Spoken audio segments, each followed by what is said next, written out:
إنا نحن نزلنا الذكر وإنا له لحافظون.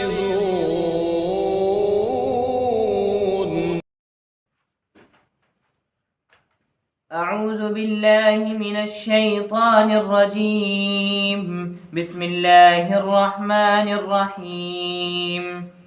الذين يأكلون الربا لا يقومون إلا كما يقوم الذي يتخبطه الشيطان من المس، ذلك بأنهم قالوا إنما البيع مثل الربا وأحل الله البيع وحرم الربا. فمن جاءه موعظة من ربه فانتهى فله ما سلف وأمره إلى الله ومن عاد فأولئك أصحاب النار هم فيها خالدون. صدق اللہ العظیم. الحمد للہ رب العالمین والصلاة والسلام علی سید المرسلین وعلی آلہ واصحابہ الغر المیامین. اعوذ باللہ من الشیطان الرجیم. بسم اللہ الرحمن الرحیم. الذین یأکلون الربا لا یقومون الا کما یقوم الذی یتخبطه الشیطان من المس، ذلك بأنهم قالوا إنما البيع مثل الربا. اس سے پیشتر آیات میں انفاق فی سبیل اللہ، اللہ کے راستے میں مال خرچ کرنے کا بیان تھا، اور اس آیت کریمہ میں اور اس کے بعد کی آیات میں ربا، سود، بیاج کا بیان ہے، اس کی حرمت کا اعلان کیا گیا ہے، اس کے احکام بیان کیے گئے ہیں. اور خاص طور سے اس آیت کریمہ میں جو آج تلاوت کی گئی ہے، سودی کا انجام بد اور میدان محشر میں اس کی رسوائی اور ذلت کا بیان ہے. اور انفاق فی سبیل اللہ میں تو انسان کے اندر نیک جذبات ہوتے ہیں، انسان کے اندر بلند ہمتی، ہمدردی، فیاضی، سخاوت، ایثار و قربانی کا جذبہ ہوتا ہے. اور سود کے اندر اس کے بالکل برعکس انسان کے اندر بزدلی، بخل، حرص، لالچ، خود غرضی، دناءت، رذالت جیسے رذائل و بری عادتیں پروان چڑھتی ہیں. اس لیے اسلام نے سود کو حرام قرار دیا، بلکہ اس پوری انسانیت پر اسلام ہی کا سب سے بڑا احسان ہے کہ اس نے سود کو حرام قرار دیا اور سود کی مذمت بیان کی، اس کی برائیوں کو ساری انسانیت کے سامنے واضح کیا. یہ صرف اسلام کا کارنامہ ہے اور اسلام کا احسان ہے. اس لیے کہ سود وہ معاشرے کے لیے، سماج کے لیے ایک کینسر ہے، وہ ایک لا علاج پھوڑا ہے. سودی یہ سمجھیے کہ معاشرے کے لیے وہ ایک ناسور ہوتا ہے، معاشرے کی ضرورتوں کا، معاشرے کے اندر ضرورت مند لوگوں کا وہ استحصال کرتا ہے، اور جو مجبور ہوتا ہے اس مجبور کو جو گرتا ہے، اس گرنے والے فرد کو وہ اور گراتا چلا جاتا ہے، وہ مجبوریوں سے فائدہ اٹھاتا ہے، وہ ان کا خون چوستا ہے. اس لیے شریعت نے سود کو حرام قرار دیا. اللہ کے رسول صلی اللہ علیہ وسلم نے بیان فرمایا کہ سود لینے والا، سود دینے والا، سود پر گواہ بننے والا اور سود کا لکھنے والا، ان سب پر خدا کی لعنت ہوتی. آپ نے سب پر لعنت بھیجی ہے، وہ سب ملعون ہوتے ہیں، خدا کی رحمت سے دور ہوتے ہیں. بہرحال اللہ کے رسول صلی اللہ علیہ وسلم نے تو اتنی تاکید فرمائی.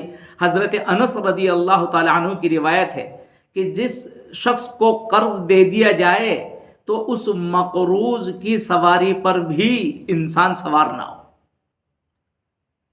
ہاں اگر اس کا سوار کرنے کا پہلے سے معاملہ رہا، یہ روایت رہی تو کوئی حرج کی بات نہیں ہے، ورنہ جس کو قرض دیا ہے اس کی قرض دینے کے بعد اس سے ادنا نفع بھی نہ اٹھایا جائے. قرض پر کسی بھی طرح کا نفع اٹھانا یہ سود ہے.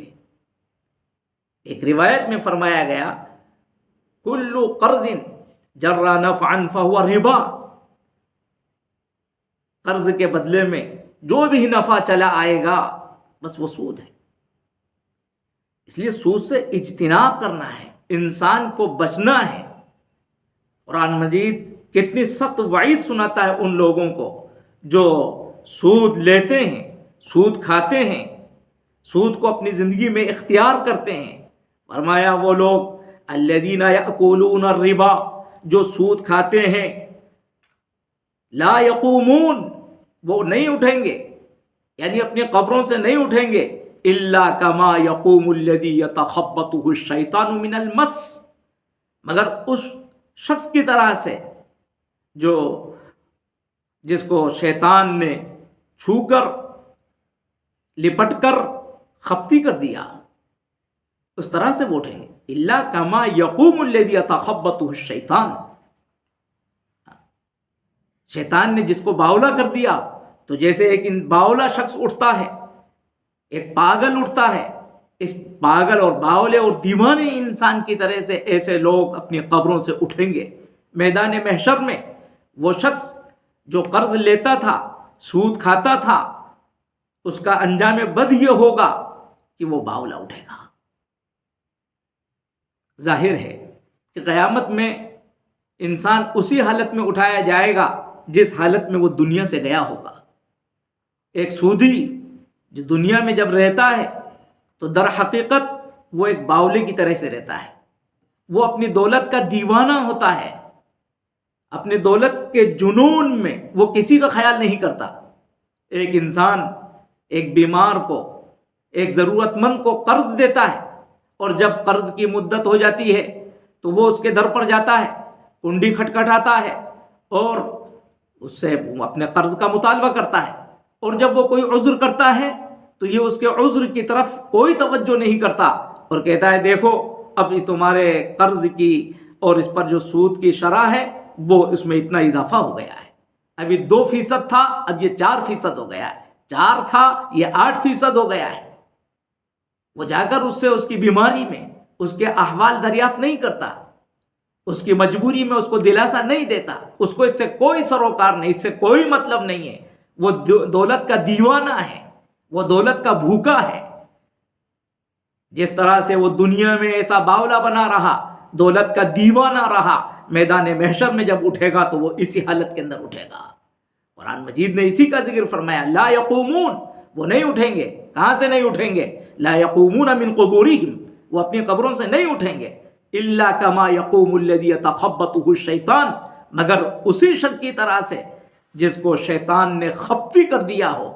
من المس، مس کا مطلب ہی لپٹ کر، چھو کر. اور قرآن مجید نے وضاحت کی ہے ذالک سے اشارہ اسی سزا کی طرف. یہ سزا ان کو اس لیے دی جائے گی بِأَنَّهُمْ قَالُوا، بِأَنَّهُمْ میں با سببیہ، اس کی وجہ یہ ہے، اس کا سبب یہ ہے کہ وہ یوں کہا کرتے تھے دنیا کے اندر، قَالُوا إِنَّمَا الْبَيْعُ مِثْلُ الرِّبَا، یعنی کیسی بات وہ کہتے تھے.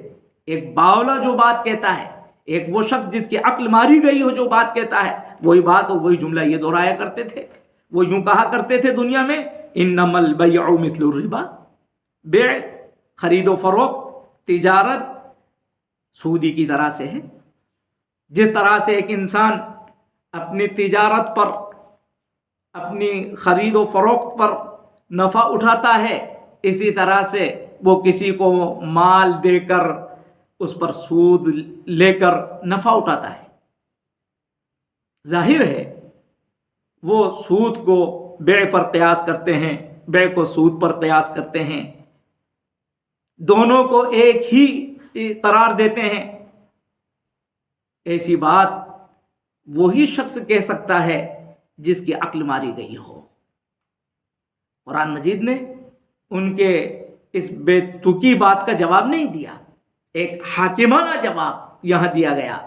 وَأَحَلَّ اللَّهُ الْبَيْعَ وَحَرَّمَ الرِّبَا۔ بیع اور سود میں جو سب سے نمایاں فرق ہو سکتا ہے ایک عقل مند کے نزدیک، وہ یہ ہے اللہ نے بیع کو، تجارت کو، خرید و فروخت کو حلال کیا ہے، سود کو اللہ نے حرام کیا ہے۔ اس سے بڑھ کر اور فرق کیا ہو سکتا ہے؟ جو اس آسمان کا، اس زمین کا، اس پوری کائنات کا خالق اور مالک ہے، وہ ایک چیز کو حلال اور ایک چیز کو حرام قرار دیتا ہے۔ یہی سب سے بڑا فرق ہے۔ ایک عقل مند کے نزدیک اس سے بڑا کوئی فرق نہیں، اس کے لیے اس پر کسی دلیل کی کوئی ضرورت نہیں۔ اور ظاہر ہے ایک بکری اور سور کے اندر اگر کسی کو کوئی فرق نظر نہ آئے اور کوئی باولا اور عقل کا مارا یوں کہے اس میں کیا فرق ہے، یہ بھی جانور ہے اور یہ بھی جانور ہے، بکری بھی جانور ہے، سور بھی جانور ہے، کسی کو اگر انسان اور بندر میں فرق نظر نہ آئے تو کون کیا کر سکتا ہے؟ اس کی عقل پر صرف فاتحہ پڑھی جائے۔ انسان میں اور بندر میں کیا فرق ہے، سور میں اور بکری میں کیا فرق ہے، بیٹی میں اور بیوی میں کیا فرق ہے، اگر کسی کو نظر نہ آئے تو اب اس کی عقل کو کیا کہا جائے؟ یہ فرق تو وہی ہے جو رات اور دن کا فرق ہے، جو اندھیرے اجالے کا فرق ہے۔ اس سے بڑا فرق کیا ہو سکتا ہے؟ ایک کو اللہ نے حلال کیا ہے اور دوسرے کو حرام کیا ہے، بکری کو حلال کیا ہے، سور کو حرام کیا ہے۔ اس کے پیچھے کیا حکمتیں ہیں؟ جس کی عقل ماری گئی ہو اس کو نظر نہیں آئیں گی۔ بیوی کو حلال کیا گیا، بیٹی کو حرام کیا گیا، اس کے پیچھے کیا حکمتیں ہیں؟ ایک عقل کے مارے کو نظر نہ آئیں تو کیا کیا جائے؟ اور ایک صاحب عقل اور شعور کے لیے اتنا کافی ہے کہ اللہ نے ایک کو حلال کیا ہے اور ایک کو حرام کیا ہے۔ بیع کو اللہ نے حلال کیا ہے، سود کو اللہ نے حرام فرمایا ہے۔ اور یاد رکھیے بیع میں جو انسان خرید و فروخت کرتا ہے، تاجر ہوتا ہے، اس کے اندر نفع رسانی کا جذبہ ہوتا ہے۔ سود کے اندر نفع خوری، فائدہ اٹھانے کا جذبہ ہوتا ہے۔ تاجر دوسروں کی ضرورتوں کو پورا کرتا ہے، سودی دوسروں کی مجبوری سے فائدہ اٹھاتا ہے۔ بیع کے اندر خرید و فروخت میں، تجارت میں محنت ہوتی ہے، ذہانت ہوتی ہے، ایک انسان وقت لگاتا ہے۔ سود میں ایک انسان اپنی ضرورت سے زائد دولت کا بیٹھے بیٹھے لطف اٹھانا چاہتا ہے۔ ظاہر ہے پھر اس سے جو برائیاں وجود میں آتی ہیں وہ ایک کھلی کتاب کی طرح سے سب کے سامنے ہیں۔ قرآن مجید نے اعلان کیا سود کی حرمت کے بعد، فرمایا فَمَنْ جَاءَهُ مَوْعِظَةٌ، جس کے پاس موعظت آ گئی، اللہ کی طرف سے نصیحت آ گئی، یہ تنبیہ جن کے پاس آ گئی اور اس پر زور دینے کے لیے کہا مِن رَبِّهِ، ان کے رب کی طرف سے یہ جو حرمت کا اعلان ہو رہا ہے یہ کسی کی ایرے گیرے کسی عام کی بات نہیں ہے، یہ اس خالق کائنات کی طرف سے اعلان ہے جو سب کا پالنہار، سب کا رب ہے۔ فَمَنْ جَاءَهُ مَوْعِظَةٌ مِّن رَبِّهِ فَانْتَهَى، اور جو اللہ کے اس اعلان کے بعد باز آ گیا، رک گیا سود لینے سے، سود دینے سے، سود کھانے اور سود کھلانے سے، اور سود کے سلسلے میں اس طرح کی نازیبا بات کہنے سے، جو رک گیا فَانْتَهَى فَلَهُ مَا سَلَفَ، تو شریعت نے اس موقع سے اعلان کیا فَلَهُ، اس کے لیے ہے جو ہو چکا، یعنی ماضی میں جو کچھ لین دین سود کا ہوا، شریعت نے اس کو رد و بدل یا اس کی واپسی کو لازم قرار نہیں دیا، اس لیے کہ ظاہر ہے اگر یہ بات کہی جاتی تو بڑی مشکلات کھڑی ہو جاتی، لوگوں کے لیے دشواریاں ہوتی، کتنا کس سے لیا تھا، کب لیا تھا، کیا ہوا تھا۔ شریعت نے اس وقت اعلان فرمایا کہ جو اس سے پہلے ہو چکا ہے اس کو چھوڑا جائے، جس نے لیا لے لیا، جس نے دیا دے دیا، لیکن اب آئندہ اس سے بچا جائے۔ وَأَمْرُهُ إِلَى اللَّهِ، ظاہر ایک حکم دے دیا، لیکن یہ بھی کہہ دیا گیا ہے وَأَمْرُهُ إِلَى اللَّهِ، اس کا معاملہ یعنی اس کا باطنی معاملہ وہ اللہ کے حوالے ہے۔ ظاہری اعتبار سے یہ معافی کا اعلان ہو رہا ہے، لیکن اس کو چاہیے کہ وہ دل سے توبہ کرے۔ جن لوگوں نے اس اعلان سے پہلے بھی سود لیا ہے، سود کھایا ہے، سود کھلایا ہے، ان کو اللہ سے توبہ کرنا چاہیے۔ اگر انہوں نے سچے دل کے ساتھ توبہ کی ہے تو یہ اللہ کے حوالے ہے۔ وَأَمْرُهُ إِلَى اللَّهِ وَمَنْ عَادَ، اور جس نے دوبارہ ارتکاب کیا اس حرمت کے اعلان کے بعد، پھر سود لیا، سود دیا، سود کھایا، سود کھلایا، سود کو حلال جانا، اس کو اپنی زبان سے حلال بولا، اور یہی جاہلانہ جملے دوبارہ دہرائے انما البیع مثل الربا، تو ظاہر ہے جن کی زبان کے الفاظ یہ ہوں گے، جن کا کردار یہ ہوگا، تو یہ کھلا اعلان ہوگا کہ ان کے دل کے اندر ایمان نہیں۔